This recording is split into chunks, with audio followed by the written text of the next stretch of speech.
अपने पशु को टीका करवाते समय किन किन बातों का ध्यान रखना है। जब आप अपने पशु को AI करवा रहे हैं तो सबसे पहली बात तो ये है कि आपका पशु पूरी तरह से बढ़िया से हैंडल होना चाहिए कि जब डॉक्टर हाथ डाले तो पशु बहुत ज़्यादा हिले मत ना। दूसरी बात यह है कि जब डॉक्टर टीका निकाले तो टीके निकालने और टीके को बच्चेदानी में इंसेमिनेट करने में जो समय है वो कम से कम लगे। जैसे बच्चेदानी का टेम्परेचर 37 डिग्री सेल्सियस होता है, उसी तरह जो जिस पानी में टीके को डिप करना है उसका टेम्परेचर भी 37 डिग्री होता है। अगर टीके को निकालने के बाद में और इसको बच्चेदानी में रखने में समय लगेगा तो वो स्ट्रा का जो टेम्परेचर है वो अप डाउन होगा।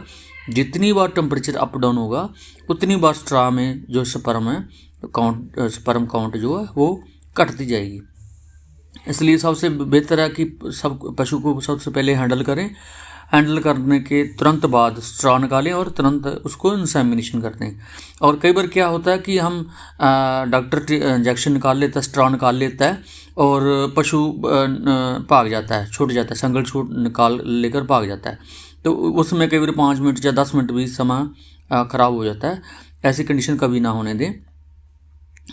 तीसरी बात क्या है कि फार्मर को 37 डिग्री के आसपास जो टेम्परेचर वाला पानी है वो डॉक्टर के आने से पहले तैयार रखना चाहिए, क्योंकि डॉक्टर के पास समय बहुत कम होता है और कई बार जल्दी में डॉक्टर ठंडे पानी में या गर्म पानी में स्टॉक को टिप कर देता है। तो इसके लिए फार्मर को रेडी रहना चाहिए कि डॉक्टर जब आए तो वो तुरंत अपनी जिम्मेवारी से 37 डिग्री सेल्सियस टेम्परेचर के आसपास का जो टेम्परेचर मेंटेन करके डॉक्टर को पानी अवेलेबल कराए।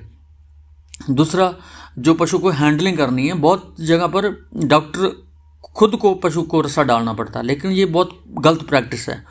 पशु को हमेशा फार्मर को खुद को रस्सा डालना चाहिए, क्योंकि जब जो डॉक्टर जितनी बार रस्से को हाथ लगाएगा वो डॉक्टर के हाथों में इन्फेक्शन होगा और वो उस इन्फेक्शन से पशु का इलाज करेगा तो पशु में इन्फेक्शन होने का खतरा रहता है। इसलिए फार्मर को हमेशा रस्सा अपना रखना चाहिए और रस्सा भी अपना रखना चाहिए और रस्सा पशु को हैंडल के लिए रस्सा भी खुद डालना चाहिए। बहुत सारे प्राइवेट जो प्रैक्टिशनर है वो रस्सा खुद डालते हैं, ये बिल्कुल गलत प्रैक्टिस है। फार्मर को अवेयर होना चाहिए, फार्मर को रस्सा खुद डालना चाहिए, फार्मर को बढ़िया से साबुन का जो है अरेंज करना चाहिए और 37 डिग्री टेम्परेचर के पानी का अरेंज करके पहले ही रखना चाहिए, ताकि डॉक्टर आते ही अपना काम शुरू करे और इंसेमिनेशन करके वहाँ से अगले केस के लिए जा सके।